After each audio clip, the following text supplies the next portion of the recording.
بگری و لەخوا پارێرەوە ئەگەر لە عەرز هەتا عەفمان گوناحی هەبێ خوا لێی خۆشە بێ.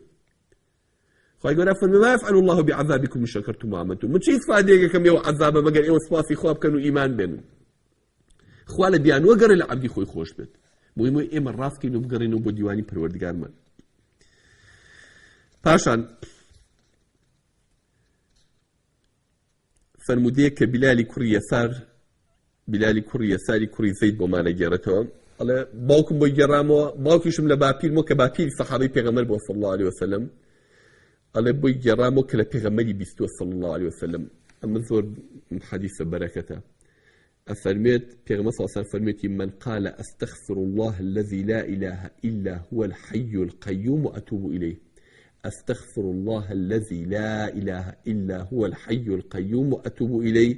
هتكذ وايود غفر له وإن كان فر من الزحف. خوال لجناحي خوجة بي أجر تنارد لكاتي غذاشة خلاط بي ورايك بي كويك كلا جناح عرق ولا كان كلكاتي الروبا روبنو ولا جنجا لقال كافرة خل بيتو بشت خل كيتو راكي تك معنوياتي بنا مسلمان كانش تبيه على أو تاوانا جوريش خوي جوري بو إسرته للرواياتي كان كإمام حاكم طبعا ما أبو داود الترمذي جرى يعني إمام حاكم لابن مسعود ودي جرته على وتوتي السجار هتك السيد أنا جابله أستغفر الله الذي لا إله إلا هو الحي القيوم وأتوب إليه أما لبركن بردوام لدواي نوجا كانتان كاتي أتي تسجع شو أخويد بو أوي كوتاي عمل كان بردوام بم استغفار بي أستغفر الله الذي لا إله إلا هو الحي القيوم وأتوب إليه بدقيقة تواني لبريكي خوشكو براي مسلمان أما هتاكو أتوان أما تان بالا سردن بيت هج جناحك كر نظرك كر قسيك خلافك كر زانو توانك كر بدواي أما بله أستغفر الله بك أقول وش بولا برناكي هل أستغفر الله بك أستغفر الله يعني داوي لي بردنكم لكن الله أستغفر الله داوي لي بردن الله أكم هەچ تاوانێکی کرد بعد من ڕابێ بڵێ ئەستەغفر الله بۆی ڕۆژی قیامەت دڵێ بە نامەی عەمەلەکە و خۆش بێ وەکو پێغەمبەر صلی الله علیه و سلم فەرمێ هەج نامەی عەمەلێک ئەستەغفر الله زۆر تیا بوو خاوەنەکەی شادمان و خۆشحاڵە بێ لە قیامەت. لە فەرمودەیەکی کە ئەمان ڕەفع ناکرێت بۆ پێغەمبەر صلی الله علیه و سلم بەڕای کوڕی مالک خۆی ئەیڵێت. ئەڵێ پیاوێک بەڕای کوڕی مالکی وتوتی باوکی عومارە مناڵێکی بوو ناوی عومارە بوو پێی وتوتی باوکی عومارە أو آتيك خوافا ولا تلقوا بأيديكم إلى التهلكة خوتان مخنا ناو تهلكوا خوتان بهلاك مبن ما بس بي أويك للشرار روبروي كافر بيتو خون فني خونني با أجر خو بكوش بي ما بس بي أويا برفعلي لك روتي ما بس بي إلى شرار خو بكوش ني جوتي نخير ما بس بي أونية بالكم ما بس بي أوي زلام تاوانا كات دعاء الله بخوا خوالم خوش نابي قلنا حكي منهم نقولي خوالم خوش نابي أو كفتيات شو هلاكتي أو كثية كجناحك أو بيواي خوالي خوش نابت هاتش كجناحي كروتي تاز خوالي خوش نابه أو تياتشوا كخوافر بدس خوتان مخنا تهلكتوات خوتان لناوم بن ما بس بي أوي كجناحي كرت أم جارنا السري بردام ما بقول خد خوات تاز خوالي ما خوش نابه من لوتي هم خليكي جناح من لوتي هم فرم بفرض خوالنا كردوا تاز شو خوالي من خوش به نخير خوالي وخوش بيت خواج وعدي كردوا لقرآنكي لسدمي پیغمبركي صلى الله عليه وسلم تو راسك دزدو تاوانا هلقلو داوي لبردن لپروردگار بك پشیمان بلوي كردو تا وعد بينك تو الا خوي قول اللي خوش بي فضي استغفر الله اجگار زوره هاتشي بلين صلى پیغمبري صلى الله عليه وسلم بردوام لحج نجا فرض السلام دابتوا يكم جار سجال استغفر الله كدو يكم شتي توتي استغفر الله لدوای همو فرضی کیو بردوام له همو تاوانه کان پیغمبری خدا صلی الله علیه و سلم حتی پیغمبر صلی الله علیه و سلم فرمود اني لا يغال على قلبي حتى استغفر في اليوم 100 مره لحديث قال فرمود 70 مره على بردوام كبزانم ليك بسر دل ماده وام ليدك بردوام استغفر الله لسركم روج واي حفتا دانا جا من داوي لبردن اخواكم لا روايات قال فرمود روج واي صد دانا جا داوي لبردن كبيغمبر صلی الله علیه و سلم گناه شي نکردو هیچ گناحێکی نەبووە اینجا پێغەمبەر صلی الله علیه و سلم فەرمی هیچ ڕۆژێنیە مفسەدانە جار لە پەروەردگارم نەپارێم و کەلێم ببوورێ داوای لێبوردنی لێ نەکەم ئەستەغفر الله نەکەم جا ئەمە بۆ پێغەمبەری خوا صلی الله علیه و سلم ئەی بۆ تاوانبارێکی وەکو ئێمە کە هەڵسانمان و دانیشتنمان و قسەکردنمان سبحان الله هەموو جارێکەوینە گوناحەوە سەر بەرزەکەی تۆ چیتە ئەو بازاڕە تووشی گوناح بی قسە لەگەڵ ئەموو ئەواکەی تووشی گوناح بی معامەلاکەی تووشی گوناح بی ئێمە لە هەموو کەس پێشتینکەوە بەردەوام ئەستەغفر اللهمان لەسەر دەم بێ و داوای لێبوردن لە پەروەردگارمان بکەین بله طبعا اتواني بلين استغفر الله شهر جورك لجوركاني دعاء بارانو بلام دعاء بشوي كي عام زور فراوان ترى بۆ یەکە حەزەکەم تشتێکی زیاتر لەم ئەڵقەیەوە ئەگەر توانینەمان و خی گەورە یار بوو ئینشەڵا لە ئەڵقەی داهاتووە تشتێکی زیاتر خینە سەر دوعاکردن و پاڕانەوە چۆنێکی پاڕانەوە و باشترین پاڕانەوە لە پەروەردگار. حەزەکەم گوێ لەم فەرمودەی پێغەمبەر بگرن سەڵڵاهو عەلەیهی وسەلەم کە فەرمودەیەکی تۆ درێژە ئەبوو زەر بۆمانە گێڕێتەوە.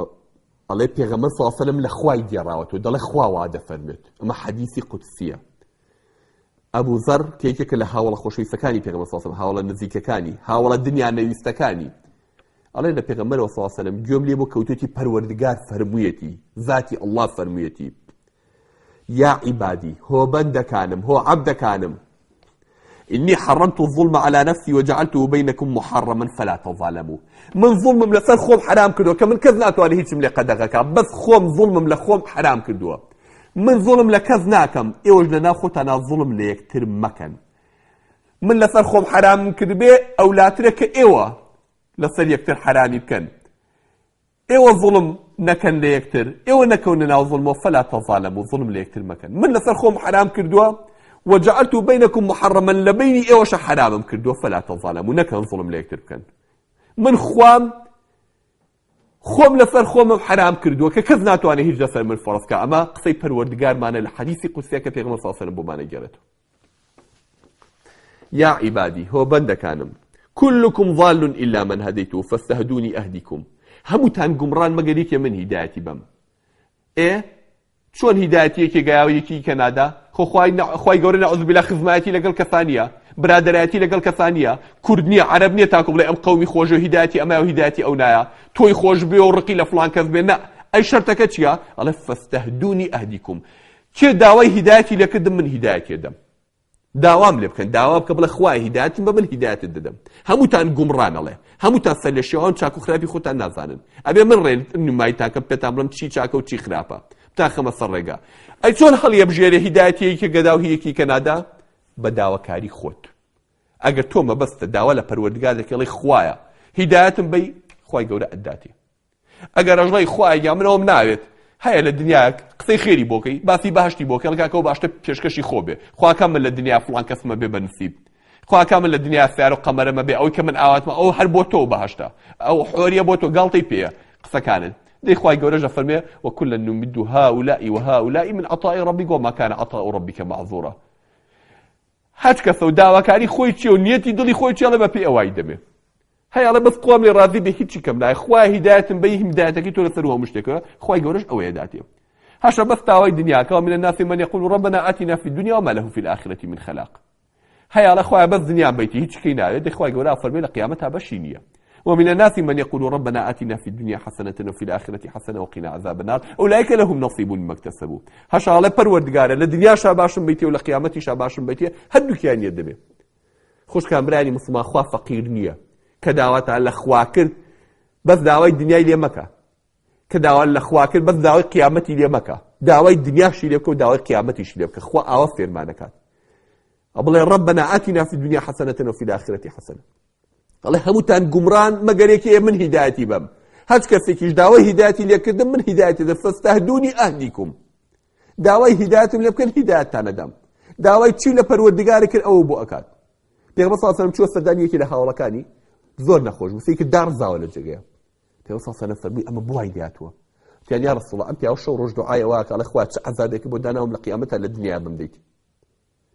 پیغمبر صلی الله علیه و سلم باش تو بو على خودك يعني إخوائي جورا إلا هذا بعذاب با عندما الإخوة للدنيا شاباش بيتي ولا قيامتي شاباش بيتي خو فقيني إلا هذا بعذابك وبا داخل داوي كميل يبكي أقول دي تشاكل لقلابك هربي لقيامتها بكيتي نابي للدنيا تشاكل لقلابك بالإخوة للدنيا شاكل بيتي ولا قيامتي شاكل بيتي والله يقول لك قبل دعائك أي بيتي أنا ما تشاكبه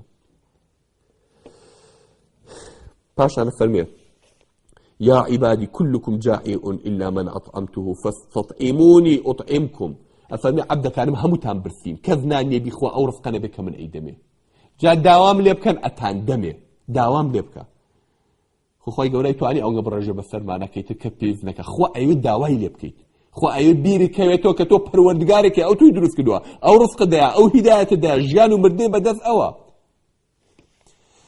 يا عبادي هو بندكانم كلكم آرين إلا ما كسوتوا فاستكسوني أكسكم أي بندكانم هموتان رتقوتن یەکێ من دای نەپۆشم کەس نابێ دای پۆشێ، من عەقڵم داودەتێ کە چۆن خۆتان داپۆشن، من ڕزقتانەیە کە جلو بەرگ لەبەرکەن، داوام لێ بکە ئەدەمێ پۆشتەت ئەەکەم، داوای ڕزقم لێ بکە، داوای پۆشتەیەتیم لێ بکە، داوای هیدایەتم لێ بکە.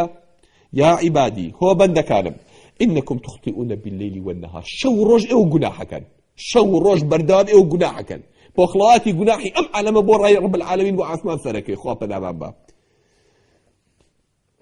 وأنا أغفر الذنوب جميعا فاستغفروني أغفر لكم، هر منیشم لە هەموو تاوان خۆشە بم، بەس داوام لێ بکەن لێتان خۆشە بم، فاستغفروني أغفر لكم، داوای لێبردنم لێ بکەن لێتان خۆشە بم.